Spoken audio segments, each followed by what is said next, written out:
What's up, everybody? We are live with the DNA podcast, the first ever episode. We coming to you straight from the Circle City at the lovely home of our great people, the Minifields here. You know, we got Malik and my sister-in-law, Nisha, here. We here to represent. So, we ain't gonna go along with it. We just gonna jump right into it. You know, we are, for the ones that don't know, Antonio and Dashanique. This podcast done been on our hearts for a while, and we finally about to get it live and jumping. So we super excited about it, and we're gonna jump right into it. All right, so tonight we wanted to touch on like friendships and vulnerability and safe spaces because if you've been on this earth any length of time, especially married, whether you're married or not, you needed a safe space, that you needed somewhere where you could be vulnerable, and friendships are very important, whether you have that one friend or whether you have 3 friends. You know, it is important for us to have those safe spaces where we can just be ourselves. If I'm having a bad day, I should be able to be like, all right, I got my couple people I can text, hey, I need y'all to uplift me, I need a word of encouragement. Like stuff like that is just, it's super important, not just, for you, but even for the people that are around you. So I guess I can kick it off since I'm already talking. We're gonna ask our guests a question, and of course, we'll answer it too. But like, what does vulnerability mean to you guys? Like, y'all can. Vulnerability to me means like you're someone who is open, like, able to communicate with the next person, whoever they're talking to, being able to like really like show your emotions and like go deep down and get to like the real core of like your issues and your pain, and talking to someone who you can trust, someone who you can be vulnerable with. What about you, brother? To me, I don't think I've ever been a vulnerable person. So vulnerability is just being open to people. Well, not open to people, but open to how you feel towards people. I don't think I ever had that safe space to talk to people or be vulnerable to anybody, because I was always taught, don't let nobody in because they'll use it against you. Yeah. So it's for me, it's good for other people to be vulnerable, but for me, it's only one person I can be vulnerable with. It's me. So. With hindsight being 2020, do you think you should be able? Do you think you should have had friends back in the day, growing up, that you could have like shared like a little safe space with, someone you can just talk to about anything? I know I do. I wish I would have had that like you growing up. I have it, a little bit now. Yeah. I'm able to be vulnerable in certain spaces now, but I feel like it's good to have. Well, because everybody needs somebody they can trust. Yeah. So as far as that, it's always good to have. But then again, you can't never say what somebody won't do. Yeah. So, but nobody always needs that protective shield. Because at the end of the day, that protective shield it'll damage you or another person. So it's not good to always have a protective. But that's also something that we're still like working with in our marriage too. And sometimes that can become frustrating when you are dealing with somebody who is not really like open. Like he said, he's not a vulnerable person, so that's a real deal struggle that we are still kind of get through in our marriage, because like he said, he was taught not to basically share his feelings because somebody can use it against you. But when you're in a marriage and stuff like that, and you're trying to get that person to open up, sometimes that can be like a real barrier for a relationship too, so y'all, that part right there. It's hard. So just to even elaborate on that, because we've dealt with that for a very long time. Like when we were just best friends before we dated anything, he would tell me everything. Mm-hmm. I mean, y'all, he would tell me everything. I'm talking about anything. And it was like when we got married, he shut that part off. Because it was one of those, well, why you want to know type thing. Like Malik said, he had this, I'm going to protect myself, and I'm not going to let you get that close to me, because nobody's ever been that close to me, and the last person I let get that close to me mess me up. I think it's out of fear. Yeah. Fear is one of the biggest. Yeah, and you get into an argument with somebody and then they throw it back at you, and nobody want to hear something like, for a man to be open with you, that's something big, and then for you to throw it back at them, they'll never open up again. Yeah. So that's why I try to, even when I'm upset, to create, kind of like a safe space for him to be able to share his feelings, because, I don't want him to, close up. And we're just now getting to where out of how long we got? 12 years for him to open back up. So mine is not out of fear. Mine is out of habit and teaching. Not saying it's bad teaching, but I'm a grown man. I can't open up, so it is kind of bad teaching. Yeah. I mean, at that point though, because we are humans, are creatures of habit. Yeah. And so if that's all you know in your childhood, until you meet your wife, you don't understand why somebody wants to really, want you to open up to them, why somebody would want you to be open with them. This is a safe space, right? So we gonna lay it out there. The only time he will be vulnerable with me is if I'm like, what's wrong with you? Nothing. Well, what's wrong with you? Nothing. So you're not gonna sit here and act like we don't have kids together, we're not married, we don't have this bond, I can't feel what you feel. What's bothering you? What's on your mind? Yeah. And he's still looking me in my face like, if I didn't know him, I would have believed it, because bro is just nothing. So I'm looking, I said, so you gonna look me in, I would be like, so you gonna look me in my face and you gonna lie to me? And I think he could tell at that point, I was just over it. And so I'd be like, all right, and I'm finna walk away. At this point, I know my face red because I'm mad at you. I done huffed and puffed to try to, pull your teeth to get you to open up. And so now he's upset because he's like, I didn't mean to make you, I didn't mean to make you mad, but now you're mad, and then you're mad at me. And so it was one of those things where I was like, I shouldn't have to, and I had to sit down. I was like, hey, look, we communicate. I should not have to sit here and pull teeth. If I say, hey, what's going on with you? Tell me about your day. But on the flip side of that, he also had to deal with that with me. But I think, I don't know about Tony, but in my mind, it's just I don't want to talk about it. If I talk about it, then I'm getting mad, then I'm talking about it. So it's just it's better for me to say nothing, because now we done got into it, because now I got to talk about what's bothering me. Yeah. So just it's more I'll figure the rest out myself. And usually that bad teaching comes from fear in generations, not necessarily with you. It could have been, a parent, grandparent dealing with fear. Yeah, so it definitely it stems from somewhere down the line, generational. And that kind of goes into what I was just telling him the other day, like how you was just saying, generations and stuff like that. So in our family, we're taught to go ahead and tell your feelings, let's talk about it or whatever, and then we can deal with it. And then if you don't like what I have to say right now, you will go back and think about it and be like, you know what, you was right, or I still don't agree with her, but either way, it's out. And so in his family, how they deal with stuff is, I told him the other day, I feel like everybody is just walking on eggshells, passive aggressive. Yeah, you just don't talk about the situation, let it go away, and then when y'all get back together, everything is peaches and cream. But it's not, because when another issue come back up, you bad all over again. Yeah, so. But well, me, I can't speak about other family members, but for me, I'm more I still gotta see you every day. So in my mind, I done threw that to the back of my head. I don't even care no more. I'm more of a to me it's healthy, because I'm more of a don't care type person. At the end of the day, I still gotta see you.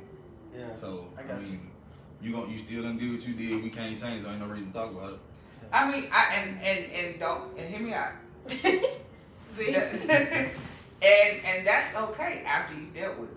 Yeah, that's because just hear me out, bro. Yeah. Just hear me out. Because if you are okay, we get into an argument or a disagreement, whatever you want to call it, and for us, because we've done that, we let it fester because you think it's going, to the back of your mind, but it's just going into a vault. And in that vault is where you keep all the stuff. Just it piles up and piles up and piles up and piles up and piles up. So not dealing with it is still dealing with it. You're just putting it away. So now when you are triggered, you're now when something comes up and it triggers you, this whole vault explodes. Yeah. And now you crying and now you ready to punch through a wall, all because I didn't deal with what happened 3 years ago. I didn't deal with what happened last week. I didn't deal with what happened. So it's like, it's what they say, like a domino effect. Yeah. And so while I get that that's how you're used to dealing with stuff, but like Mrs. said, like it's not healthy because there's stuff in y'all's childhood y'all have not dealt with as men, because like you said, you were taught, hey, this shield over your heart gotta stay up, because if not, it's gonna get you. But hurt is inevitable. Like, if we're gonna be honest, hurt is inevitable. We have feelings for a reason, but something we kind of talked about too is nobody, like, teaching kids how to deal with their emotions correctly. You can sit here and teach somebody how to do something all day, but if your actions are not doing that, it negates everything that you're saying, because especially with children watch everything. So that whole do as I say and not as I do, it's, to a child, they can't comprehend that, because if you're telling me not to do this, but then you're doing it, it don't make sense. They listen less and watch more. Yes, 100%. They listen less and watch more. Man, so with that being said, we know what we got a sense of what vulnerability is, and we got a sense of what safe space is. Friendships, in your friendships, do you think y'all have that vulnerability with the one or two friends you have, or a couple friends, or? I'm gonna just say this, cause y'all know me on a personal standpoint. So, like, going throughout life, I have never had more than maybe one or two friends at a time. I'm an observable person. So, like, whenever, we moved around a lot or whatever. So whenever we go, like, into new places or whatever, I think that was one reason why I first started just not having a lot of friends. I'm like, man, Mama probably gonna move within like the next year or two or whatever, because she like to move like in different cities, like, explore or whatever. Mama just like to travel. So that was one reason why. And then another reason why is because, like I said, I'm an observable person. So I'm going into like these new schools and stuff like that, and I'm seeing how people are treating like each other and stuff like that. And I'm just like, like, you can rub me the wrong way, and I'm just like, I'm good. And so even now into my adulthood, like, it was a couple of times where like Malik was just like, man, you need to get some friends. And I'm just like, nah, I'm good, because like, you go on social media nowadays, and like people who you thought were your friend or whatever, like, you done tell them all this intimate stuff about, your relationships and all that stuff, and then now y'all not friends no more, and everything is all over Facebook and stuff like that. I don't operate like that. So if me and you are friends, and we happen to get into it, I'm not finna go tell your business. Like, everything you told me is still gonna be staying with me, and I just feel like I can't. It's just very rare now to find a friend like me. Period.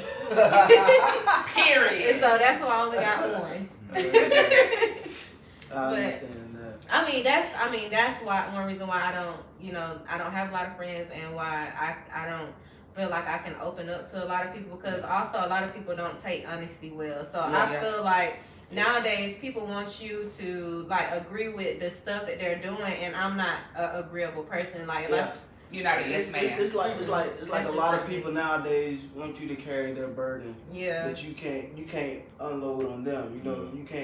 You can't share what you need to share on them, but they can tell you everything and expect you to carry it all. Yeah. Or they just wanna take the value but not add value. Yeah. That part. And then like, just say if you got a friend that's real petty. I know you petty, you know you petty.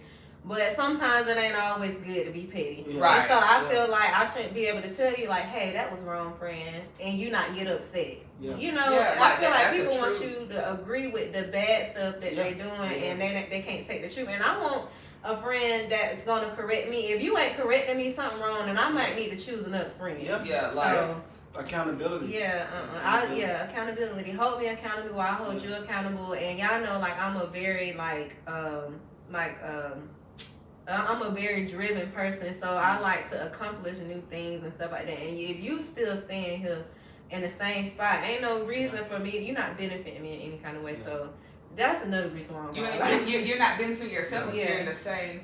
And I really feel like she said, like in our childhood, we moved around. So for me as a kid, I was a complete opposite.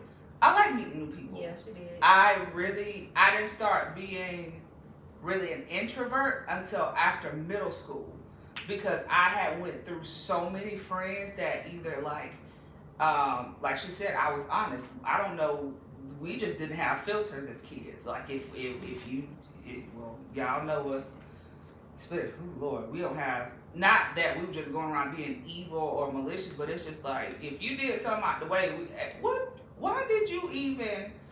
And like she said, people don't like that. I've even had friendships that I've had to cut off, and this is myself wrong, because like she said, if you're not moving up, or if you're upset because I am elevating, because we are driven when it comes to certain things. If you are upset or you're mad because you don't understand why my life is going the way it's going, but you see me taking these steps, you see me doing these things, and you just watching me, you can't be upset with me. And you can't be upset when God, when he decided to bless me with what he blessed me with. Because, I mean, what did you do? Even when we were going through our stuff, it may not have looked like we were trying different stuff. We was trying everything under the sun to get, from doing the same old stuff. And then finally, it took 3.5 years, but finally it paid off. Yeah. And so it's like, I know for me now as an adult, I'm very, very picky. My friends know. The few of y'all that I have, they know. I'm like, was I wrong? Because tell me if I was wrong, because I can't be the only one telling you and calling you out on your stuff. Yeah. We gotta be able to take it too. Right. Let's let the men talk. I think for the most part, I think that during the 3 years we was pretty much homeless and bouncing around, even with our kids being super young. I think we had no choice but to be vulnerable. We, like everybody we meet, we had nothing. We was pretty much naked. You know what I'm saying? Mm-hmm. We were stripped of everything, literally. We had a piece of a car. We ain't had nowhere to live. Yeah. We asking people for everything. So I think just being open and vulnerable in that sense, it allowed people who we thought were friends to come in and literally just take shots. Just take shots. And some of those people came in and used it to their advantage, you know what I'm saying? And they tried to bring us in and be like, oh well, we're gonna do this, and it's gonna look like we doing what we doing for them, but in reality we doing it for ourselves, you know what I'm saying? But we didn't know the difference because we was blinded by our vulnerability. Mm-hmm. All we had was all we had. We're gonna give you, our gift of vulnerability. We're gonna give you our time. We're gonna give you our ears to listen. Right. We're gonna give you our hearts, And then it pretty much not necessarily backfired, but in hindsight, being 2020, it was literally our vulnerability being used against us. Pretty much, it's like you up against the wall. You ain't got nowhere to go. You trapped. Then when you in that certain type of situation, and then when you eventually come up or whatever, everybody looking at you in a certain type of way. Yeah. And then it's like you was once charity. Nobody want to see you in a new light. Now I'm doing it. Yeah, now I'm doing better for myself, and I don't have to ask y'all for this stuff or whatever. But y'all still looking at where I was. But what about where I am right now? Yeah. And even though we hadn't been through, we did kind of go through a little bit of homelessness in Atlanta when we was trying to move to Atlanta. Yeah. But it wasn't to the extent that y'all did. But I still what's the word? Not really sympathize. Yeah, because we went through that growing up. Yeah, and so I knew I just knew how that was. Whenever we was in Jacksonville, I don't think you was with us at this point. Whenever we had to live in I say it's an abandoned house, but it wasn't an abandoned house. It was just a house that Auntie had moved out of, but the lights wasn't on, the water wasn't on. My mama had to walk to work she was working at a pizza place. I remember we went from having everything to having nothing to building ourselves back up again. So whenever y'all went through that, you know, it was just like a trigger. Especially like I was like in middle school then, and it was hard, like, you know, trying to really put on that brave face. Yeah, that brave face, like with all that, you know, we're going through and stuff like that. But and then another reason why, like, going back to the friends and stuff like that, like when we would go like around like family members and stuff like that, they would call us the bougie kids and stuff like that, and because of the way that we talk and stuff. So that's why whenever I post like certain pictures and I'll be like, you know, like like on how my shirt was like the bougie cousin, I just took that on like as not as a persona, but like, you know, at this point I'ma just like embrace it. Yeah, I'm gonna embrace it because this is what y'all think of me anyway. But now I'm actually living in it. But y'all don't know what it took for me to get up here. Yeah. You know, so when people call me bougie, it used to bother me like a lot. Yeah. A lot. But you ain't bougie, now you just blessed. I'm just blessed. But I was finna say I wasn't blessed then. We were blessed then or whatever, but I didn't have, like, people would literally have more than us and still be jealous of us. I never understood. Because we was gonna get to this point down the line but we here in the episode. But since we here, we gonna skirt part right here for a second. You know, it's funny that you bring that up because we literally had nothing. Like everybody pretty much know our testimony. We had nothing, like we just mentioned, and people were still jealous. Like you jealous and you upset because we have peace. Mm-hmm. In our struggle, we got peace, we got happiness, we got joy with just having, you know, $5 to our name, you know, just making it from point A to point B, mm-hmm. you know. That's all TV dinners. It's the spirit y'all carry. That's what they jealous of. Yeah. It doesn't matter like what y'all got. If y'all happy with nothing, they just have a problem with why are they so happy? Yeah. That's all they jealous of. Yeah. At the end of the day, they might got more than you right here, but God gonna bless you with more just because your spirit that you have. Oh, I just like to kiss you just then. That was a kid. You on the pie. You on DNA pie. You a kid. I didn't know you had him in you. Of course he do. Of course he do. You speaking so I almost got up and did my greeting. So I want to be a little transparent here because I think that Nisha knows, my husband knows, and I'm not going to say no names.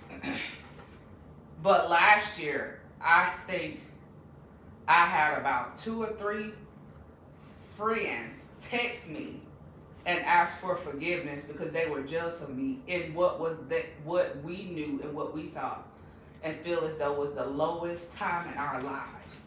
We're living with people. The $5 we had our name, we had just borrowed. You know, like, we house hopped. Yeah. We went back to Florida and was living in a camper. Like, and people are like legitimately, y'all, like, and like Malik said, looking back now, I can see how we still were so in love with each other. Yeah. Because that's all we had, that and God. Yeah. And then we had a kid. I was just telling somebody today how it, like, looking back, any like, you know, a regular person who didn't have God, they would have been divorced instantaneously. Yeah. Instantaneously. And a friend of ours, he always say, if listen, y'all love each other because the stuff y'all done been through, mm-hmm. y'all have stuck together, and it's just crazy how people can't see past who you were or what you went through, because as soon as God started blessed us with the house, and as soon as God blessed us to have another vehicle, it was like all hell broke loose in the friendship realm for us. God separated us from everybody we didn't need. I'm not gonna say we lost nobody because it wasn't our loss, and I'm not being arrogant when I say that, because if you were supposed to still be here with us, you would be. But it's one of those things where, like, he knew, like, I got the messages and I didn't know how to respond. Mm-hmm. How do you respond to somebody that's like your sister? Respond. How you, and well, I did, it took me a minute. Yeah.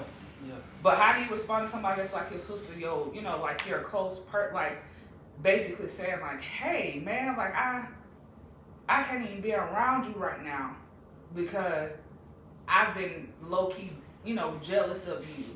Not because of what you possess materialistically, but because of your marriage. But because you had what I wanted. And it's just like, for me, because that's not my heart, I was like, they for real. Another thing is like when people try to flip their feelings on you. That projection. Like, oh, she's jealous of me. No, I'm not. Not at all. You know what I'm saying? Like, I don't understand. Well, now I do, but before I didn't understand why people flip the way they truly felt about you to you feeling in that way about them or whatever. And that's kind of what I have like dealt with a couple of times. And child, I'm like, that's what he said, if it wasn't for the Holy Ghost. Yep. And listen, and in those moments, that it didn't feel good now. Especially if you don't have, like, if you don't think that way, like, if that's not, like you said, if that's not in your heart, that's not how we were raised. Like, we were raised to, like, generally help people. Like, if I don't know I don't have the heart to help you, I'm not going to do it because I don't want to do anything out of ill will or whatever. So, anything I do for somebody, I'm going to do it because, for one, I want to, because it was on my heart to, and because God led me to. And I'm not going to throw it up in your face later. You know what I'm saying? So a lot of people, they'll do something for you just to go back and say whenever they upset, if it wasn't for me. I can't stand it if it wasn't for me personally. That's one reason why a lot of people are scared to allow other people to help them, because like vulnerability coming in. You can't be vulnerable. You can't, because like you said, they're gonna throw it back up in your face. I tell you, I'm not asking nobody for help. That's how I am. But I mean, too, like it depends to it, because that's how I would say I was worse off when we was living in Ocean States when I was like 20, 21. Like I'm not asking, like my dad had to move my stuff in the middle of the night, and I didn't even want him to. Just 'cause we finna move to Atlanta. I said, I'm finna leave all this stuff, I'm just finna go to Atlanta. And I called my dad, I'm like, I'm just finna move to Atlanta. He's like, what you finna do with your stuff in the house? Just finna stay there, I'm just finna go. I'm finna come get your stuff, I'm finna help you. I don't need no, I'm finna come get your stuff. Like, he had to force himself to come get my stuff. Just 'cause I do not want to ask nobody for help. It's just more like, I don't want nobody to be like, oh, remember the time I helped you? If it wasn't me, you wouldn't have. Like, I don't even want to give nobody the benefit. But it took y'all mama to. Bud, look, Kayla Shade, look here. She, I don't even remember when it was. We just sat down and had a conversation. She was like, at the end of the day, it don't matter whether somebody help you do it or you don't. If it get done, that's all that matters. Yeah. Ain't nothing wrong with, even if they do throw it back in your face, they just talking. You at where you at. Whether you got on your own, you got a little bit of it. Ain't nothing wrong with a little bit of it. Yeah, like cause she had to help me because, she was the first person I called. Like, Honey was sitting right there. I got the messages at nighttime, y'all.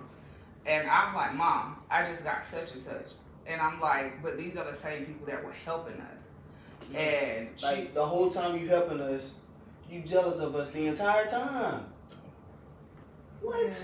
Yeah. And we all we have is our gift of vulnerability. Yeah. We naked. Well, y'all carried that, but y'all also carried so much more. Like, a lot of people, like Honey said, a lot of people will have more than you, but they don't carry that happiness, they don't carry that joy, they don't carry that light that God has put within y'all, and they trying to figure out, well, what is it? Like, I have all of this stuff, but what is so special about them? Why are people so drawn to them? But that's because the calling that's on y'all life, everybody don't got that. Everybody don't got that. Woo! Everybody don't got that. Preach right there, girl. That'll preach. Everybody don't got I got my shouting shoes on.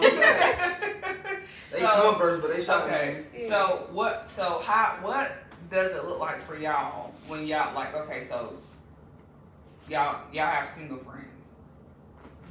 Well, I have one friend and she's finally in a relationship. Yeah. Oh yeah. Praise God for that. But how do you guys deal, like, how do you navigate those relationships? Because some married people feel like they can't have single friends because that saying birds of a feather flock together, but that's not true And because people hang are around. yeah, like, and that's not always true because some people, I think I made a video about it because I was talking to God about it, and God was like, that's not true because sometimes, most of the times, there's 1 or 2 people in that friendship group that are assigned to help to keep them people, like God is literally sending people on assignment to cover other people in their sin, to keep them from being destroyed because God knows that they're going to come to Him. And it's like for us, with being married, do we have friends of the opposite sex? Yes, but are they also mutual friends? Yes. Because this is just how this helps us because first of all, there were insecurities when we got married because of what we dealt with in the past. But even now, it's just, okay, well, he got the passcode to my phone. I got the passcode to his phone. And it's not because we don't trust each other, but there's that transparency in marriage. Like if you need, if at any time you feel like baby, it's an open book, but it's like single friends don't always respect marriage. This is not everybody, I know, but single friends or boundaries. and they cause issues. So before and this just me being me. If you know us, you know us. I will knock you slap out about my husband. I don't give a flip who you are, where we at. Dang, you look right into the camera when you said that. Cause I'm just being honest. I love the Lord. I am saved, sanctified, but the man He made for me would get you right up there to the pearly gates. I don't think that if they can't respect your marriage, they ain't your friends. Whew. So I mean, it, like that's it's like a gray area with single friends. And you know, are y'all talking about like opposite sex or just single friends? General. Yeah. So like how? Cause all my friends, well I ain't gonna say no, not all my friends, but my main 2, Dion and Jeff. If you know Dion and Jeff, you know Dion and Jeff. So they single, but we still how I live my life is how I live my life. Everything is family oriented. Dion come to the crib, he playing with a rod. We in here cooking, we listening to music. We don't really go nowhere like that. We not outside like that. I'm not a clubber anyway. Yeah, so. and that's important for him. Yeah. Because he need to see that. You know, he need to see how a family operates. You know what I'm saying? And you know what? Like the other day, whenever he was over here, and Araya said, Uncle Dion, what she say?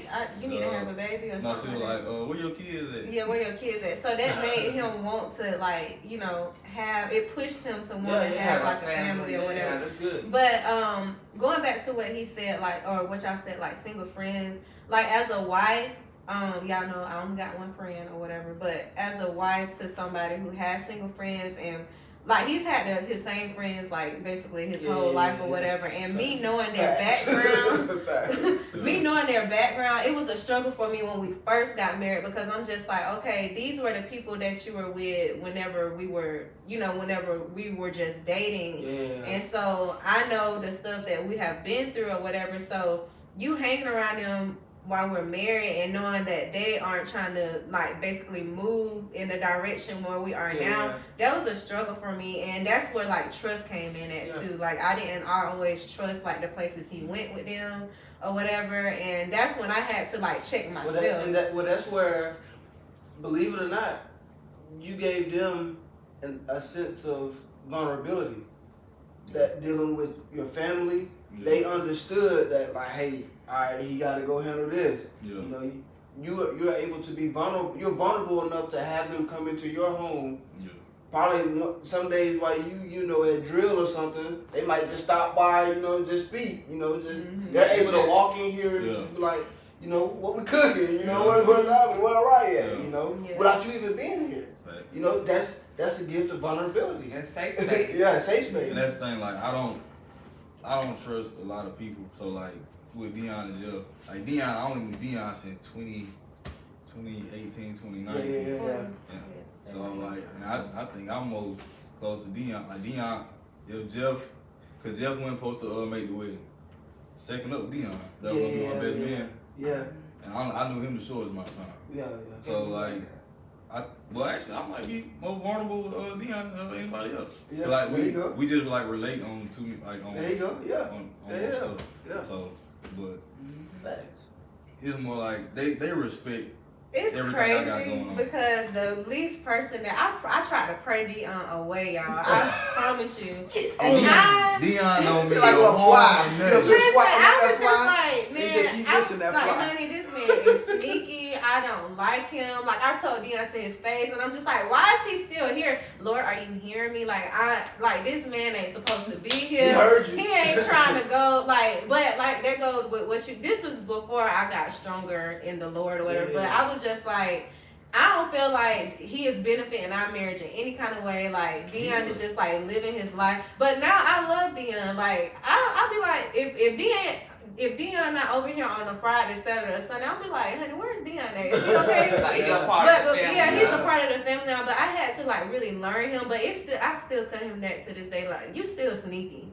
But you know, I feel like he's here for a reason. Like how you said, like God would place somebody here for a reason for you to like really not really mentor them. But the other night, Malik, we had, y'all know we do our R&B Sundays and stuff like that, and Dion came over here. He actually like left the company of all the guys and came and sat with me and Hadid, and we was having a whole counseling session. I'm just like, oh, okay, that's why you still here. So we was just like, okay, we're gonna do a family meeting every Wednesday. There you go. But yeah, I was just like, okay, that's why you still here. But I love Dion now. But in the past, honey, child. Heck yeah, that's always good to, like you said. Now you know that vulnerability exists. Yeah. You just gotta unpack it. You know, you just gotta break it down and see what's what, man. That's good stuff. That's good stuff. And then like with Jeff also, you know, he like to club all the time. So even like when I do go to the club, Jeff he not the type of person to push me to do nothing. He'll be like, nah, you ain't even finna go with me. I ain't got time to hear these mouths. But the crazy thing about it is I've never been that type. Yeah, it's boundaries, but I've never been the type of wife or girlfriend to have to go everywhere with him. Yeah. Like most of the times, people probably didn't even know we were still in a relationship because I'm at home. Like I don't follow him everywhere, and I everybody know I like my space. But I don't like too much space. But I like my space, so I don't feel like I have to go everywhere with him, and so I just feel like, you know, there are times where you need to like date each other, but there's also times where you need to have your space. And if you just clinging to each other like every single where, that can cause like confusion and stuff too. Yeah. But that's off topic. I mean, that's good. That's like good. I think even with that, because like we're opposite of y'all. Mm-hmm. Like we haven't taken very many trips without each other, and so. But we don't take no trips without each other. But around, like if he going like around the city, or, you know, like. But like for you know, just for us, our marriage is different, and so you got one of them friends that I've been trying to pray away for about the last 4 years. Look, he might be still there for the reason. But he is. He and I can see it now. But it's also one of them things in marriage too, where it's like I be pushing it, like go bye, and he'll be like, okay, bye. But then when I start, you know, now that we both started to like get out and have these social lives, I can't wait. I can't listen. I ain't gonna lie. I'll be like, all right, y'all. I got to hit the house. Oh, you gotta leave? Yes, ma'am. I gotta go because this is my best friend. Yeah. At the end of the day, like it don't get no better than this for me. And I think that a lot of couples don't experience that early on too. And so, like y'all have that healthy, like you said, like I need my space, Malik need his space. Whereas our space comes, like we are better when we're together. You know, if that makes sense, like we just operate better. And I know it's also a part of our calling too, to where like we've always dreamed about doing a podcast. We've always dreamed about traveling the world together and speaking to where like he ain't gotta work and we can do ministry or we can just do life together with the kids. And it's just I'm finna take her down a whole nother road, but I'm gonna go there. Don't forget what you Go ahead. So let me ask y'all a question. How was you raised with a lot of people in your house? Yeah. Well, I know y'all. Oh, okay. Yeah. So I think that's why. Even when my parents divorced, my mom still raised 3 kids, and then my dad remarried, and raised 4, 5. So like, well, I don't know how Nisha ended up being the one that always needs space, but like, I was I ain't gonna say all by myself. But like me and my brother, we went never like together all the time. Yeah. So majority of the time, like especially from high school up, I'm by myself. Yeah. Daddy, he gone. Mama, she at work. So it's like me in the house alone. So like that's why I'm so used to having. That's why I guess why we work so well, because we both know we need each other's space. Like and I think niches come from being around. A lot Our personalities, all 5 of us, including Daniel, our personalities would clash, and we all would just go to our person. But we also always shared a room. So it was hard for her and I to be like, we'd be pissed off at each other. We gotta go lay in the bed together. Well, not always. We didn't always share. And so, we've had houses to where like we had our own space or whatever. We had our own rooms, and we like everybody. We always had family time, and that's what I kind of like had to like incorporate into our marriage and stuff like that. Because like even things like holidays and stuff like that, Malik they're not really big on holidays and stuff. Like so we are big on holidays. No, my family would, I just wouldn't. Yeah, well, he's not really big on holidays or whatever, so I had to kind of push him into that, gradually push him into it. But anywho, I forgot what I was gonna say. Like the reason why I like my own space, for one, like I grew up around a lot of like people or whatever, but even then, like I still like my space then. And like if the environment is too loud, like I have to go in my own little space. Yeah. Like if it's too much talking, I go into my own space. Even at events and stuff, like Malik can be throwing an event, or people can come over to the house. It'll be a couple of moments where I go out to the room by myself, because I just need like I don't like to be around people for too long. Yeah. I just need that space. Yeah. It's just I need my space. But and I think we are so much alike in that area to where like we really had to learn each other when we got married. We didn't know we were so much alike until we got married. Yeah. And so like we had to really figure each other out. And so now like I know like whenever he need his space, and he knows like whenever I need my space. But now we're learning to like come out of that space. All right, like you done had your space, now it's time for us to talk. Yeah. Like, I need you to come love on me a little bit, sir. So I'm gonna just close this because that's not a question I want to ask. The question I want to ask to kind of rewrap the conversation is, when it comes to friendships, like kind of what we just talked about, and you have one, like, Nisha wasn't too fond of Dion, how do you handle that? Like, y'all just not being cool with my friends? You don't. It don't matter to me. Bro, well, I feel like it should, though. You know what I'm saying? Like, you still should take your spouse in consideration. You know me, I don't care. So it's more like, I mean, they ain't harming nothing. They ain't telling me to do nothing crazy. As long as, well, I'm the friend I'm gonna tell you when you're wrong. Mm-hmm. If you tell me when I'm wrong, I probably ain't gonna listen. So he want to put out advice, but can't take the advice. I ain't gonna lie. Like once I got my mind made up, it's over with. So I mean, with her, if Nisha was like, well, I just don't like him. Well, you just gonna not have to like him. So like, do you feel like it just wasn't a good enough reason? Yeah, like we wasn't a good enough reason. Yeah. So he ain't did nothing to harm me. He ain't did nothing to harm you.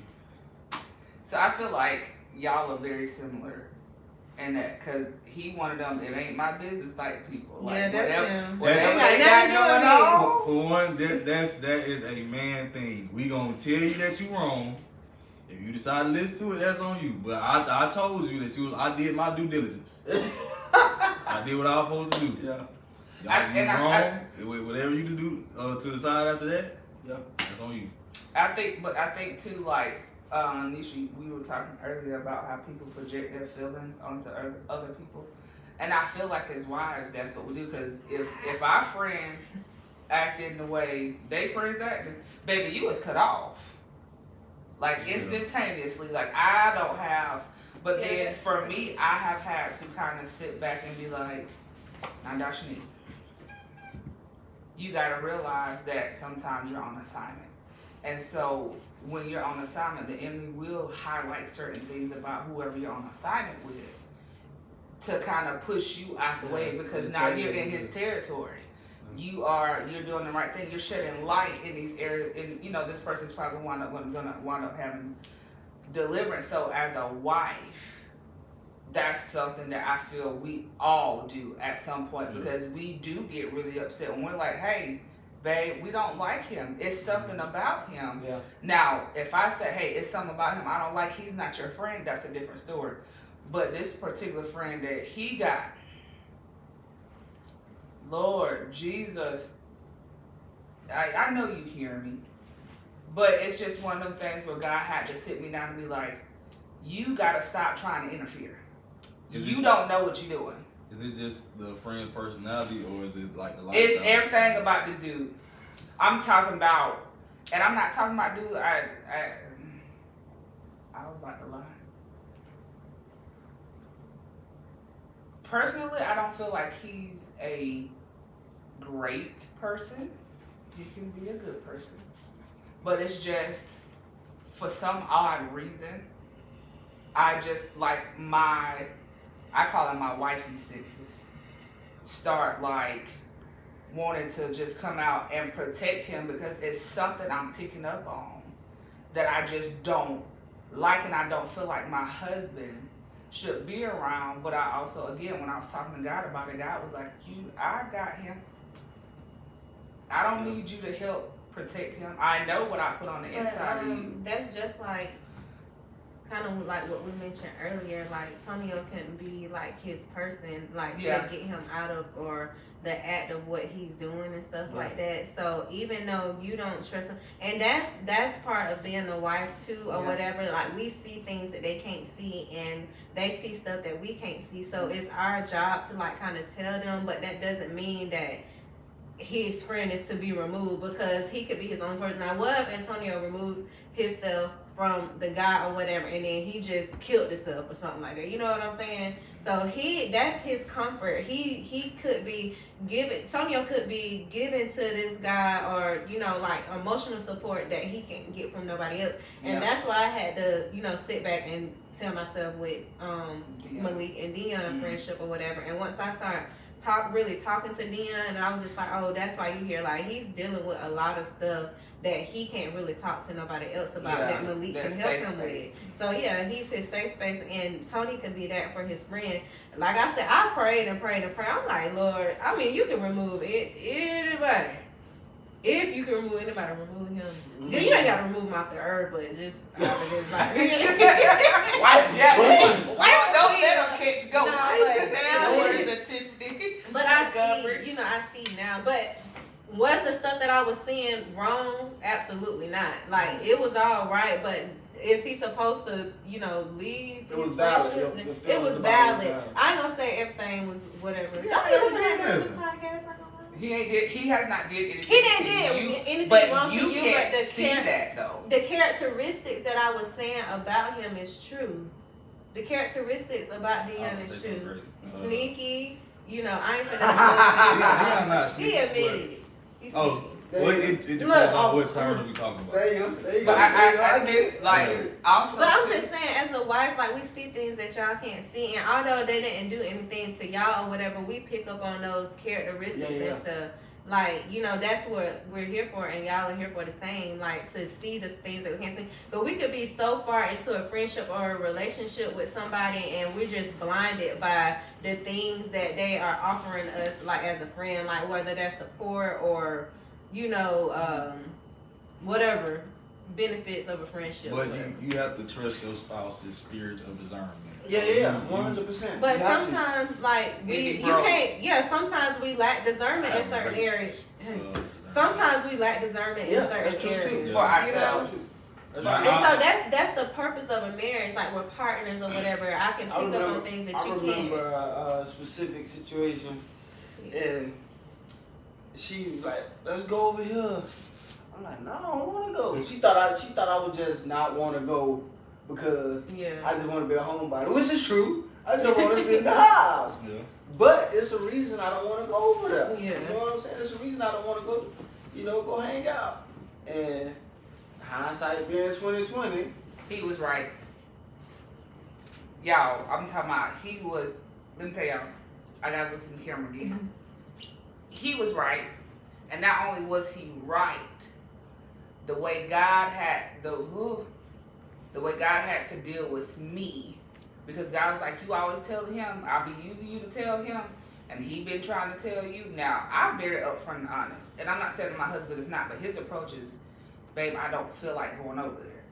And so if you tell me you don't feel like going somewhere, I'm going on based off how you feel. If you say, hey, my discernment kicking in, I don't think we not welcome over there. That's a different story. But in this particular instance, he was just like, we're very detailed. Yeah, like you sometimes have to spell it out for me. But now when he get this look, like, man, he be like, babe, he called me Suge, I ain't feeling it. We ain't going. Yeah. Because in that, our entire family, in this particular instance, our entire family, our hearts were ripped apart. What we, and if I had just being vulnerable led to some wounds being created, and it's a healing process, And even though it was detrimental, we could have let that be detrimental, we didn't, because now that literally has helped us to, first of all, grow closer together and closer in God. Because I don't think we prayed like that together our entire marriage, and we done went through some stuff. But that brought us together. Like, we was texting each other every day, like, hey, man, I'm talking about, I feel like I'm ready to go holding somebody. Like, Hulk smash, because why? And then, they say you're not supposed to question God, but I did. I was like, okay, God, why did you just not show me from the jump? Right. Everything happens for a reason. Yeah. And I want sometimes when it comes to friends, I ain't not no more. Used to, when it comes to friends, God had to make me a believer. Because I'm very forgiving. He'll definitely make you believe. And I feel like growing up, like she said, like we was total opposite. Like, I didn't really care to have friends. Like, people knew me because of her, and I didn't really like that either, because I don't like attention. Like, whenever she was trying to get me to sing tonight at the thing, I was just like, absolutely not. I don't like attention like that. But not saying that she was attention seeking, but she was like a people's person. And so I felt like, growing up, Dashanique kind of felt like a little ignored, like in the home or whatever. So outside of the home, she was seeking for more friends and stuff like that. And so that's how she was able to, have all the friendship problems and stuff like that, Oh yeah, I definitely had first of all, people pleasing spirit, and then I also because my dad was not consistent, it caused me like that. I had some daddy issues. Yeah, that acceptance. And so if you want to be my friend, baby, we was best friends. Yeah. I have one. I have one. Yeah, but the other 2 or 3 are sisters. I have one best friend. When we were growing up, she killed me with that every day.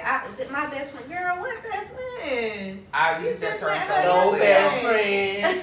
I ain't never used that term. I used to get on it. She was a big sister, but like I was a little big sister when it came to stuff like that. I'm like, girl, she is not your friend. But like, to kind of elaborate on that too, I was also the oldest of 5 of a single parent household. So it's not that I was necessarily just blatantly ignored.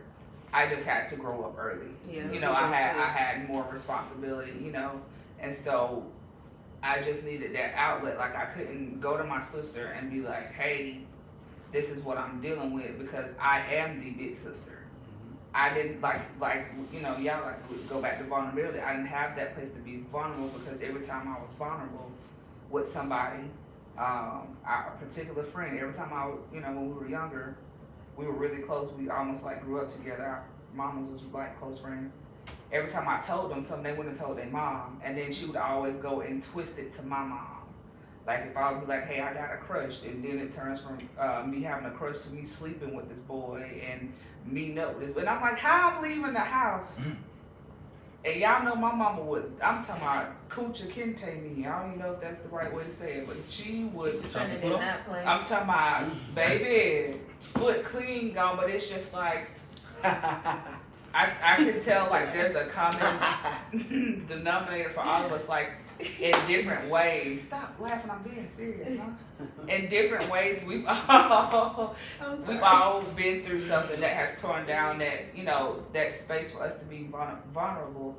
But in being vulnerable, we all still allow God to help us to be vulnerable in the best place possible. The best safe place you can have outside of God is your spouse. if you can't go to your spouse, that is the most hurtful thing in the world. That's what I was telling him the other night. I was telling him, like, in certain areas, I feel like, even though he's still working on, like, being able to, like, show his emotions and stuff like that, but I, like, women in general are very emotionally driven or whatever, and for me to not be able to, like, to feel like I can't come to you about certain stuff, like you said, like, it's kind of hurtful because you're supposed to be like my best friend or whatever, and it's not that he doesn't care about my feelings, he just doesn't know what to say. And then he feels also like whenever he try to get solutions, then it only make me more upset, but it's just not what I want to hear. No, it's more like for one, men are already not emotionless. We don't really. Y'all married. Yeah, we don't really put it out there like that. Y'all are logical thinkers. Yeah, but then again,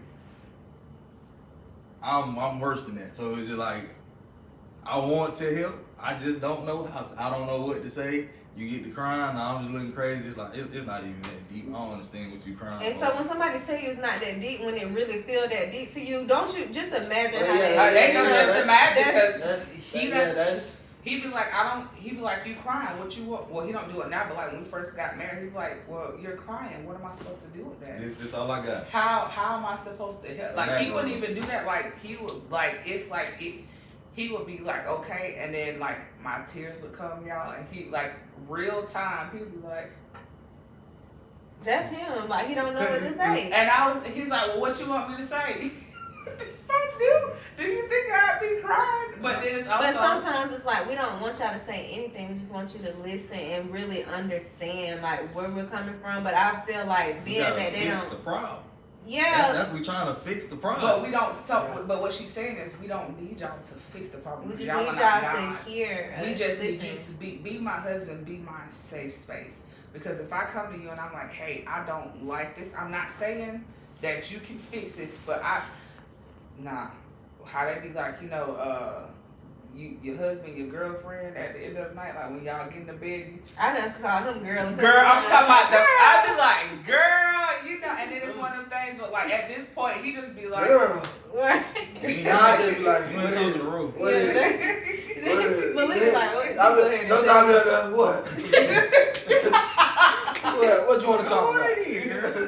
They did what? No. I'm like, honey, guess what? And girl, I'm sorry. Like, no, girl, they didn't do all that.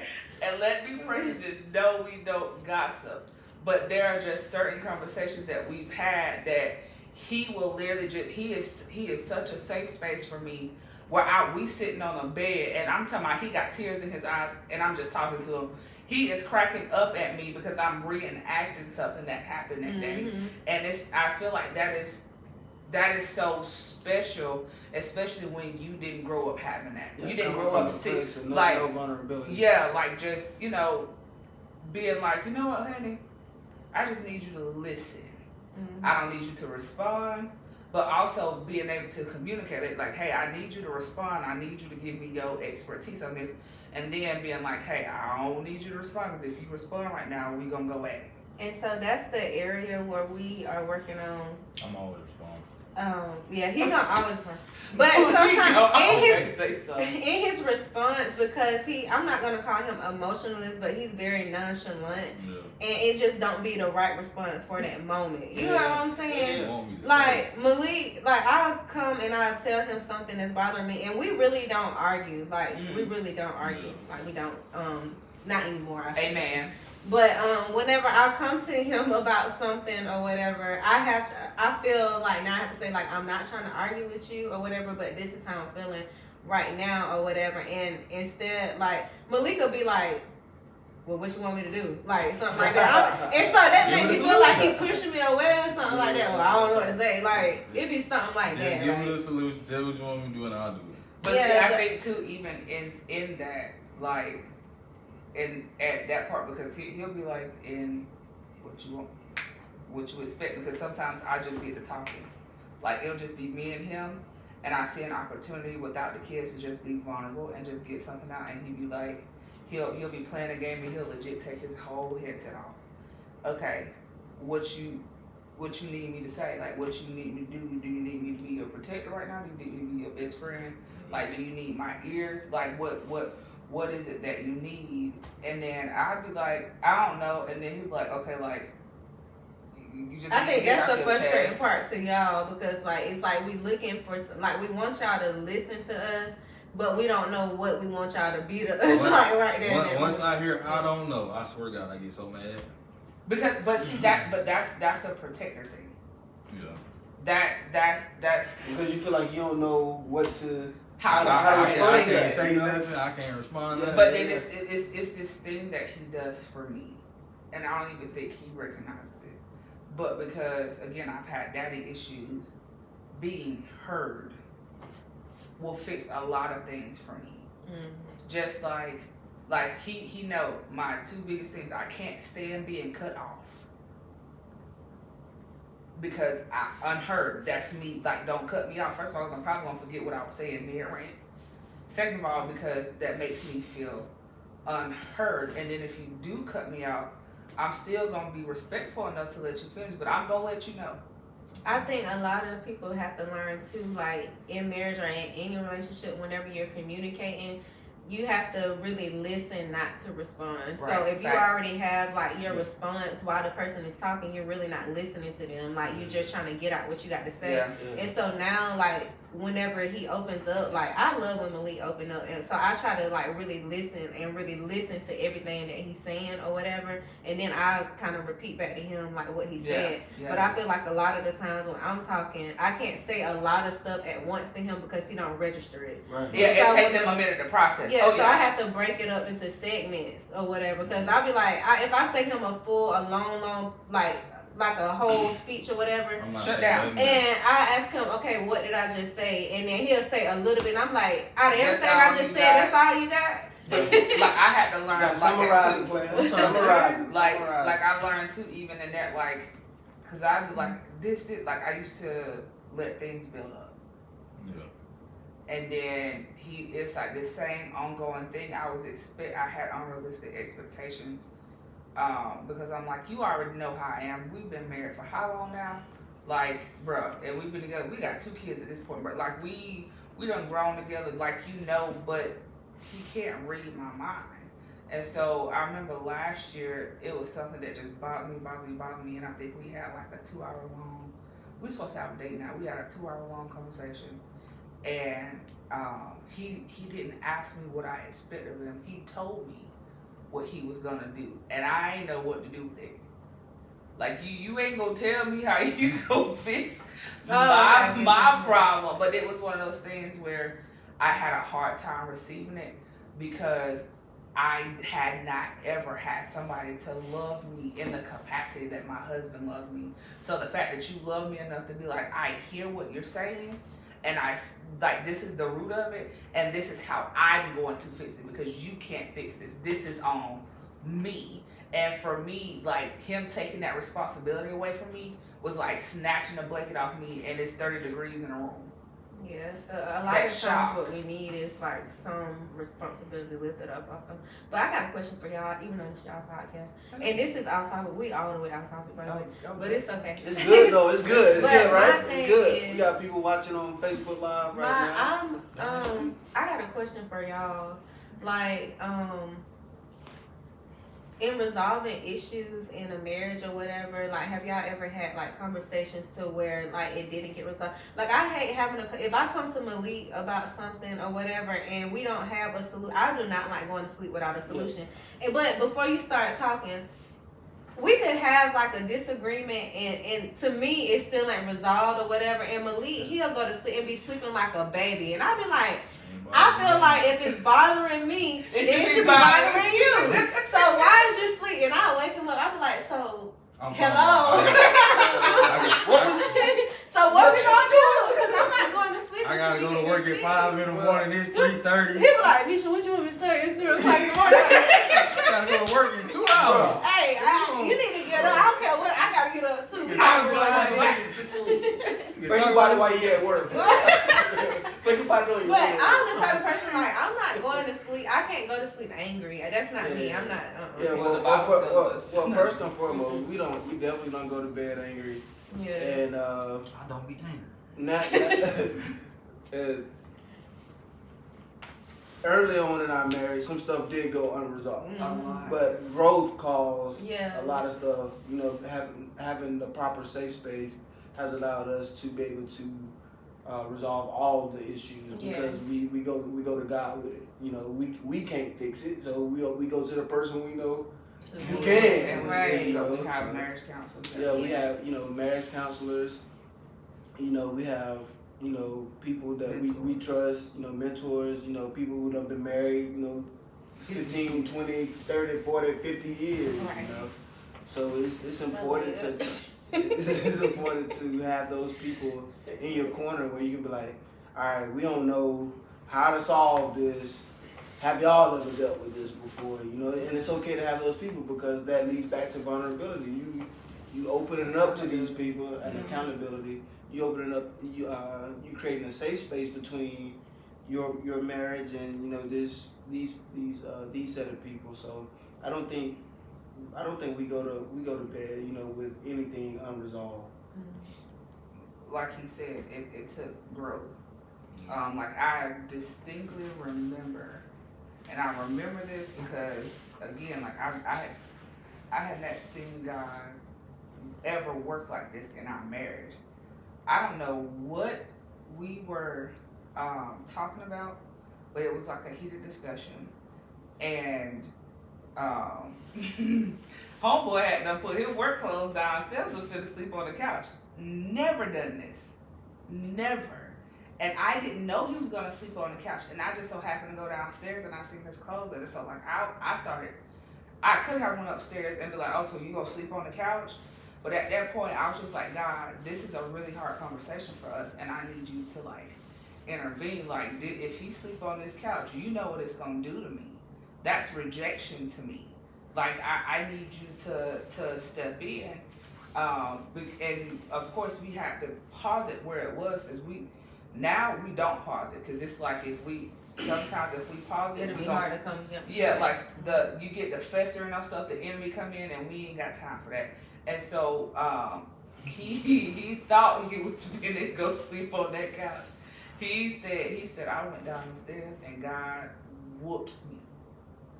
He said, God, whoop him, Lord, whoop him. I'm telling, are you okay with me sharing what you said? Mm-hmm. He said, God told me that is my daughter, and you treat her as such. And I was like, okay, Lord. I had to. That's what I said. Y'all ain't even mad no more. I'm talking about I know he skipped steps coming up the steps. You know, in the movie Friday, how Pops was looking, in the bathroom, I'm sitting on the couch. I'm like, ain't even sleep Lord, now. that's You up there got the work clothes laid out. You might see something move, cross. No, don't get the move.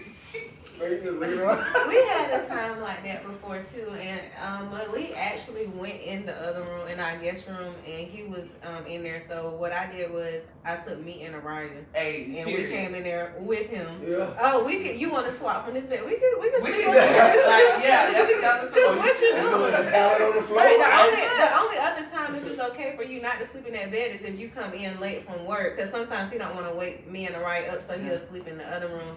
But if you trying to sleep in here because you mad, oh baby, we finna come in here with you. Me, Orion, the dog, the teddy bears, all of us is coming in here with Dr. Seuss. I got on one side, right in front of him, and Ryan got on another side. She said, "Hey, Daddy." I said, "Hey, Daddy." But I think too, like in that moment, again, because of how the things that we watched growing up and stuff, I could have been like, "Oh, so now you coming back to bed?" But that used to be me. My first response in my mind was, "Ooh, Lord, you work fast." My second response was, "All right, my baby in the bed, and I let like now we back on, and of course forgiveness took place there, but it didn't take place with my heart still being hardened because I was mad at him about. I don't think we've ever necessarily been mad at each other. Now, have we been mad at the things that we have done? Yes, 100%. But, and I ain't gonna say we ain't been mad at each other, but it's very like far in between times where we literally like just been like mad. But we made a vow, not just to us, we both made a vow to God that we would communicate no matter how hard it got. And some of those times have been extreme. Like, I've had to have some tough conversation that he had to be like, hey, like, I'm gonna be vulnerable. I'm Superwoman. Well, not now, but I would do everything by myself, unintentionally de-emasculating him. And so I robbed him of a lot of stuff early on because I just did it. I watched my mom do everything. So because he worked and I stayed home, I felt like I had to take that responsibility and just do everything. And what I wound up doing is, first of all, create issues between him and I. And then what I did was I also took on too much responsibility, and it wore me out to the point where my weight gain increased a lot. I couldn't really care for the kids like I wanted to. The house was a mess. And so it was one of those things like it took for him to be like, I was like, I don't like that you do this. And he was like, okay, we're not going tit for tat. He said, but I need to say this. I don't like that you don't let me help you. Mm-hmm. He didn't say it in a mean way. He just looked me dead in my face and was like, you don't, and what I heard was, you don't let me be your husband. Yeah, like we kind of went through that a little bit too, but it was the same thing, but a little bit opposite. It was me not opening up to him about the burden that I was carrying, because for the longest time, like I just like didn't say nothing. Like I get up, get myself together, get a ride together, get her lunch together, get my lunch together. Like, you know, at the time I was cooking dinner. Now I don't cook dinner anymore. He's the chef, but I was doing all of that. I was doing like all of that stuff or whatever, and so like I was carrying it, and then I was walking around like, you know, not really angry, but like irritated, because I'm just like, okay, I got school, I got to pick her up, I got to take her, like everything. And so one day I just eventually exploded, and he was just like, you know, like, well, what do you want me to do? I'm just like, I want you to do X, Y, Z, W, R, like everything. A, B, C, A, but I was B, just like, O, even I said, I just need you to like notice what I'm doing and just take something off of me. And then one morning I woke up and he had like a riot snack. Like I was just like the happiest like person ever. It was something so yeah, like it was like the simplest thing. Like he had her snacks out, and that was just one less thing that I had to do like for that morning or whatever. Now it went from like him getting her snacks out, like he'll crank my car up in the morning. So I was like, I remember the first time I was like, now he crank my car up. Okay, bro. Now he gotta crank the car. That's it. But I didn't ask for it. Like initially, like whenever I first said it, like he did like the things that I asked, but I never like asked him to do anything concerning my car. But it just was like built upon, like he noticed it, and that's what made me feel like that's what made it even more special, because it's like, okay, he noticed like I have to get all this stuff out. You know, I got to prepare all this stuff, but now I got to take all this stuff out to the car. So the least he could do was crank the car up for me like in the morning. So I like for him, or you know, even in a relationship, for them to notice things without us having to say. Because sometimes we'll have a conversation and then he'll be like, well, why you just didn't say that? I feel like sometimes, like, why do I always have to tell you? Like, why can't you? Like, it makes me feel like you're not paying attention to me. Like, but I feel think like you should notice certain stuff. That's also, and I'm not, and hear me, I hope you hear my heart when I say this, because this is something that God just revealed to me too. That's also a pride issue, because that is also an issue that I have had. Mm-hmm. That I have had to ask God to, because God was like, baby, he can't, like legit was like, his response to me was, baby, he can't read your mind. I'm like, okay, God, but he act like he don't know that I stay home with the kids. He act like he don't know what I carry. I'm always going above, and the way I love him in my actions. And God was like, okay, so let's sit down and let's see how he loves you in his actions. Yeah, I understand that, but I still feel like certain stuff like that, you know, that we're doing and stuff like that, I just want to be noticed. Like, I don't, like, everything, like, with Malik is just like, why you just didn't ask, or why you just do this? And I'm just like, even, like, if it's, like, for a kiss or something like that, I'm like, honey, you forgot to kiss me this morning. Well, why you ain't ask for a kiss? That's something we do every morning. Why should I have to ask for it? That's a little different. You know what I'm saying? Oh, my. Like this. you know, my ADHD kick in, I forget everything. I'll be in a rush in the morning. I'm not thinking about no kids. I'm thinking about I got to see gritty. Jerry crazy. But I think too, even in that too, like that's a part of your routine. I do understand. If you don't do that, I'm gonna feel like you're upset with me. I'm not a routine person. Like everything is. But your wife is. Exactly. So, but he's not a routine person. His wife is. Yeah.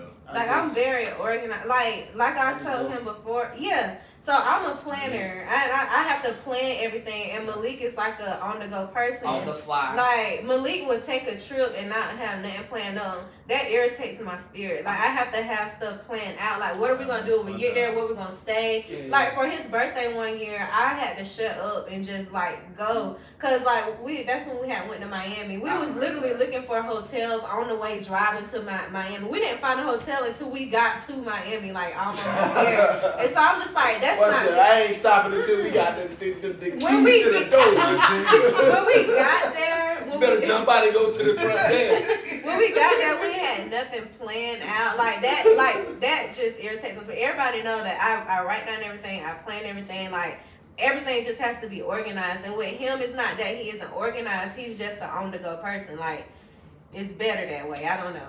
what they call that, brother? It's called being clutch. I'm a clutch person. Because player. And 4 quarters.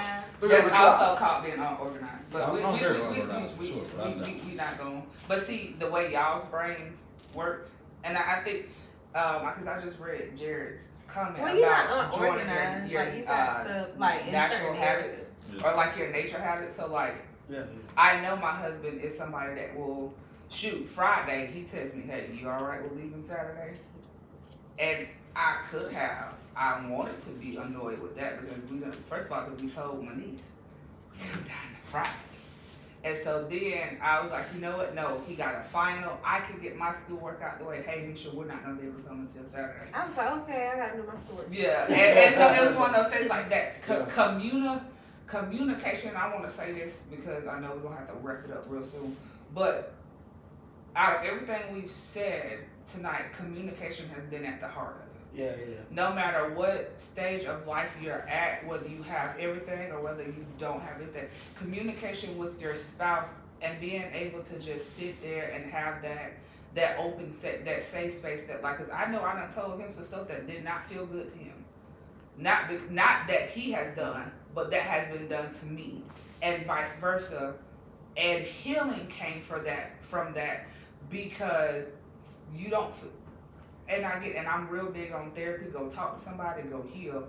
And sometimes the person that God will use to open that womb for God to come in and heal is your spouse, because you won't go speak to nobody else about it.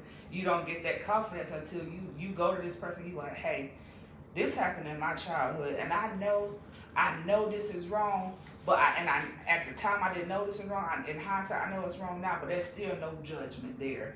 And just knowing that, like you said, Malik, like now you know, okay, my wife is my safe space. Like I might can't go to them boys, but the lady I put the ring on and got my last name. I feel like when you pick your spouse or whatever, you're picking the person to where you are able to like go to and tell anything to. Now, if you're with somebody that you feel like you can't go to them about everything, then I feel like something is wrong with that. Not saying that the relationship need to be over, but there need to be some type of help and counseling in that area. Sure. Yeah, whether it's self-inflicted or from the other party. That's supposed to be your best friend. It's supposed to be your partner, somebody that you grow with, love, for eternity. So.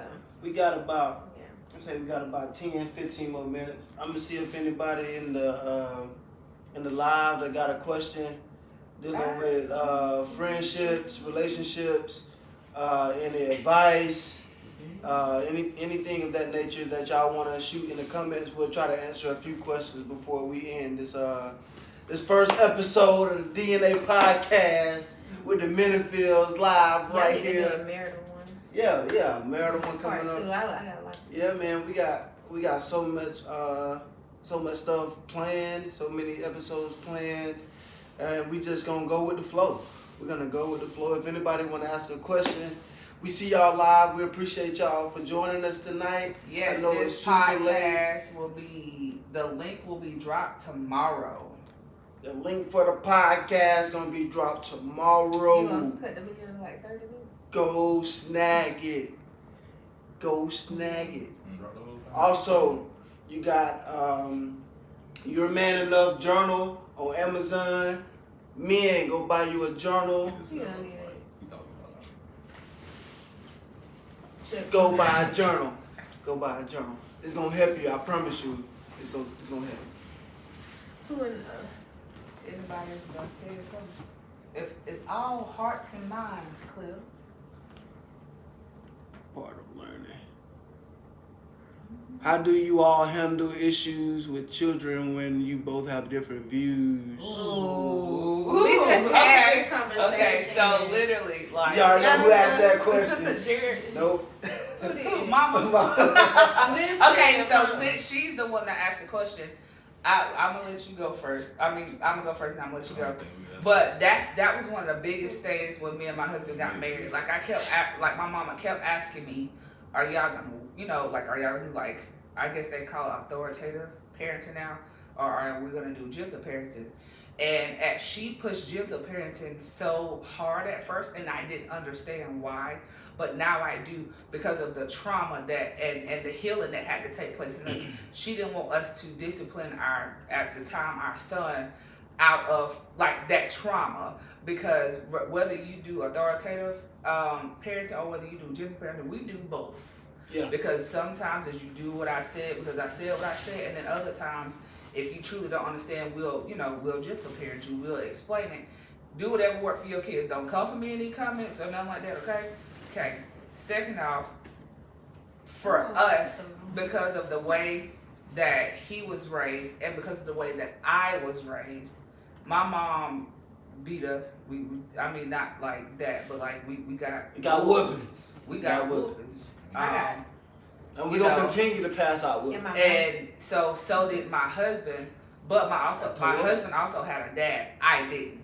And so I got away with a little bit more stuff. And so we had to come together. And I'm also in school, like I'm in school for psychology, so is he. So I felt like I didn't want to damage my kids just by whooping them, the first time. And so it came down to communication. Okay, I've done this research. This is this article. This is what it says. Can we start trying to do this? And I'm gonna be honest, when we first started, he would yell or he would get onto the kids, and then I would say something to him in front of the kids. And it caused a lot of issues, and I have apologized time and time again for that. Now, when he get onto them kids, he said what he said. Don't come ask mama no questions. Period. So yeah. Y'all want to elaborate on that? Now, see me. I believe in authoritative parenting, but explain what they did wrong. Yeah, as long as you give them that, I sit her right down.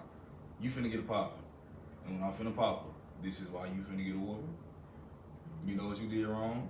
Explain to me what you did wrong. Now you finna get your whooping. Yeah. The whooping is just so you don't forget what you did. That's the consequence of that action. Okay, this is something that we're actually still working on now. Like, we literally just had this conversation like a couple of nights ago or the other night. It's just, I agree more with the gentle parenting or whatever, and like he said, he's more authoritative, and so we're trying to figure out a balance to where we can do. Because to me, with our child Araya, she doesn't like to get in trouble, and so y'all throwing me off. Sorry. With Araya, she doesn't like to get in trouble, so I feel like with her, like it just talking to her and telling her that she wrong, she automatically gonna start crying anyway because she don't like to get in trouble. Now with him, I felt like, and I told him before, like he feels like just because like Araya is smart, and a lot of people feel like just because their kids are smart or whatever, you should only be able to tell them something one time. But at the end of the day, they're still kids. Y'all know my degree is in child development, so I know about the child mind, and that's what made me parent a lot differently because I actually understand where their brain are. So I had to tell him, if Araya come in the living room and she plays with Play-Doh and you say, hey Araya, don't play with your Play-Doh in here or on the floor in here, she gonna go to another room and play with the Play-Doh on the floor. So I told him, I said, although you have corrected her or whatever without playing with the Play-Doh in here, you didn't tell her not to play with it in there on the floor. So you got to be more, the child mind is like, okay, daddy told me I can't play with it in here on the floor, but can I play with it in my room on the floor? So I had to explain that to him, like the child's mind, like you got to be more specific. Like you can't play with that Play-Doh anywhere in here. And then that's when you can pop that butt. Yeah. But I know, because everything in your child is basically you. Your child asks how you did when you was a child. So parenting the you out can be a little hard. So me, I was But every she single old. time she got my body in your mind, I got you, Jared. We coming to you, bro. but see me, I was anytime my dad even got serious with me, I'ma tear up. Not cry, but I'ma tear up. Like football, he say something to me, I'ma tear up. Yeah. But it's just like not cause he hurt my feelings. It's just That's your daddy. You don't want to be mad. I just don't want to be mad at me. So Araya got that, but it's more like she gon' tear up, but she gon' still run it right back. So she got her. Not all the time. Not all the time, but it's like. All right, this question right here. This my guy Jerry. He said, "Are you asking?" He said a vasectomy or tubes tied. So anybody What is that? in a marriage, like okay, say y'all are done having kids. Do you believe in a vasectomy? I'm not doing that because I don't like surgeries. So it's a no for them. So go ahead, Malik. The apples fall where they may. In other words, God got them and Hey, you done had us this far. I mean, so this is where I feel like, because I know some men do it because they're like, okay, I'm gonna go and get this vasectomy because I know you are the one pushing out this baby. And while I understand that too, this is just us, and this has never come up in our marriage. But when I thought we were done after we had Ziri, I did contemplate it. I never brought it to him because I knew what he was going to say. Absolutely not. No. And so I also felt the same way. So when I sat down and I recognized it, I was like, hey, you ain't finna get nothing snipped. do you got to go under for that? Yes. Yeah, nah. I ain't Yeah. gonna do it. No, I ain't going. But it's like a 10 under I my don't cover. like it's the still feeling that, of like- I go under my cover. So That's how that's right. I don't like the feeling of somebody being in control of waking me up and putting me yeah, like Yeah. so no vasectomy, no Yeah. tubes top. And then you And it depends, man. It depends on the marriage. Some people have had it. Hey, if it worked for you, It varies with relationships. Like, What worked for some people, may not and work for I others. think too, a lot of women don't understand that. can you reverse it? Yes, you can reverse a vasectomy. Yeah. And then Mama literally said both can be reversed. She literally just Oh, talked yeah, about it. yeah. unless it's unless your tubes Now- burn or something like no, that. like Mama no, got even hers then she like got that. hers Yeah, snip, tied. burn. But you can still get it undone. But it's the thing that, like, because a lot of our emotions as women do float, like, that's how we give life. And so there's a lot attached to your tubes. There's a lot attached to your ovaries. So I think you any of stopping. that. Me personally, this is just my personal belief. I think you stopping God's work. You know what I'm saying? If God wants you to have more kids, or don't want you to have more kids, you won't have more kids. Yeah. If He wants you to have more kids, and you saying nope, I'm gonna stop from having kids, then you stopping His plan and His will, and But also having kids Nah. come from personal decisions too. Yeah, you know what 100%, I'm saying? 100%. So, but I still get what Yeah, you're saying because if 100%. God don't want you to have one, you won't have one. But also, you wouldn't have one if you. yeah, if you don't do what you gotta do, Right. I just don't believe in no unnecessary surgeries. If I ain't fine, He said that's unnecessary. My life ain't It even- is if unnecessary. my life ain't in danger, don't you get the snipping and clipping on me. And it is outpatient. You do not have to go. Outpatient. Thanks, Amber. I don't know if she's still watching out, but thanks, Amber. I that goes to show you What, but that second outpatient? they're outpatient. That goes to show you that that's something I ain't even concerned about. I don't know Well, what no, that mine was. I know. what is that? Outpatient is when you You go same in the day. same day. Like they go and have surgery, and they send you right home. No. But that don't mean you don't have to go. Is that everybody else got a question? No, you was just up Ain't there, no you forgot. snipping, no clipping. Jerry said the clapping hands emoji. I think this is good. Yeah. This is a great stopping point. Yeah. you know? Yeah, Little I mean, over an hour. it's been a good night. Let's see, Mama asked something else. How do you know you've chosen the right person to marry? Oh, Well, you, Lord, that's a Seth, good hold one. on, wait, because I gotta tell Hold my on, let story. him go first, because you be talking too long. Well, that's why I be going first, so I can get out of the way. So, anyways, I knew, A selection. but my mom, I was scrolling B through. selection. I was scrolling through Facebook one day, and she literally seen a glimpse of a picture of my husband. We had been friends for years at this point, but she just didn't Like she hadn't met him yet. And she legitimately seen his forehead, y'all. She seen his forehead and was like, "Oh, yeah." That big? Like I was scrolling past your picture, and so she was like, "Who is that?" And when I went back up to the picture, she said, "That's your husband." So that's how I knew. And right after that, I think about 2 or 3 months later, we actually started dating, and within a year, we were married and having kids. Let me see. So, I married the complete opposite of what I wanted. I was just gonna be honest. She ain't lying. When I showed Mama Malik, she was just like, he ain't white, because that's what I wanted. Facts. So, but I wasn't as. He wasn't as black. Yeah. He ain't, but bro ain't from the hood. He was like more preppy and stuff like that. It wasn't until he went to college where he got more. Benedict changed. Yeah, Benedict changed him. When we went to college, I was like, what? Did a number on me. Lord, I want to say this word so bad I ain't gonna do it. But bro came by hood nigga.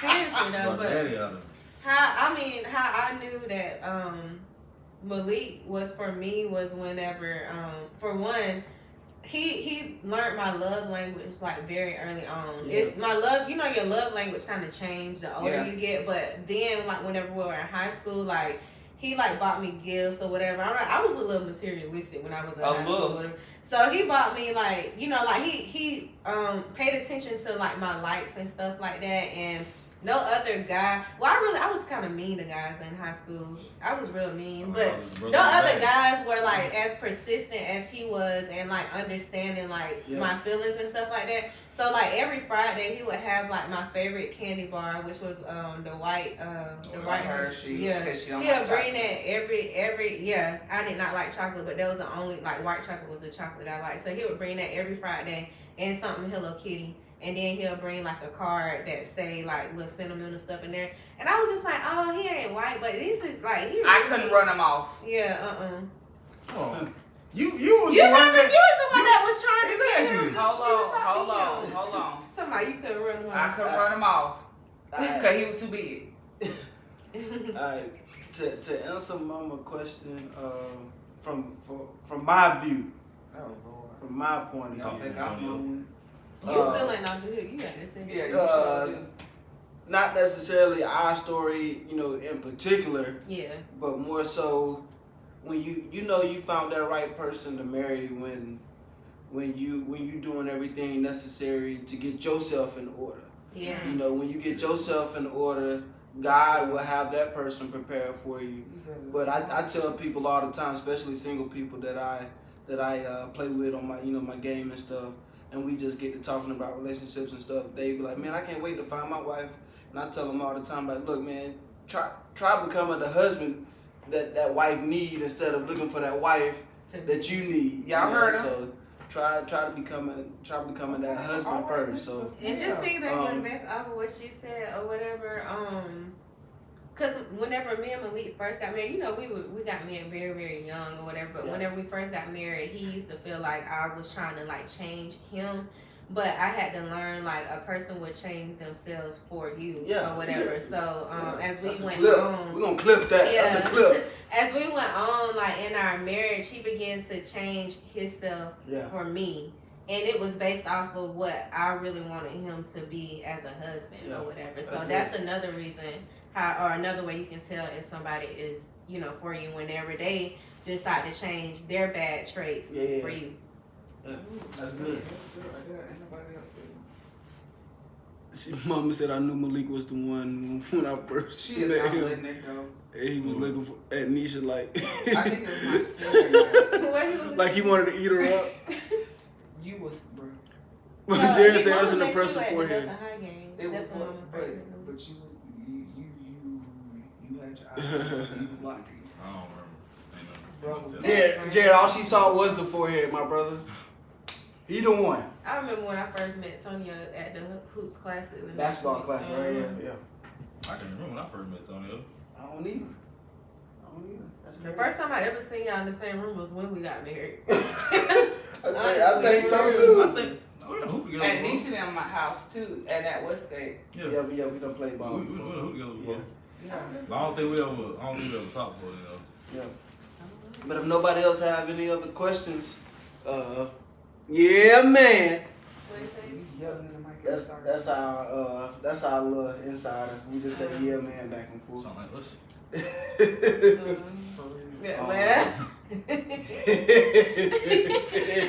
Close it out now. He got his hosting lab. I'm sorry.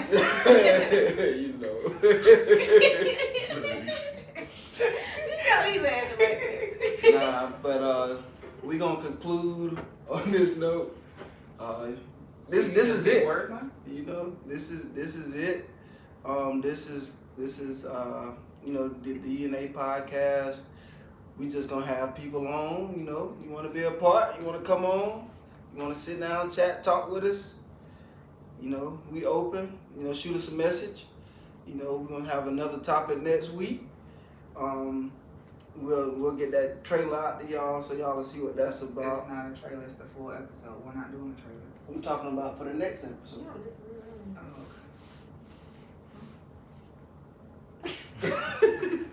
Good night, y'all. Thank y'all for tuning in. We love y'all.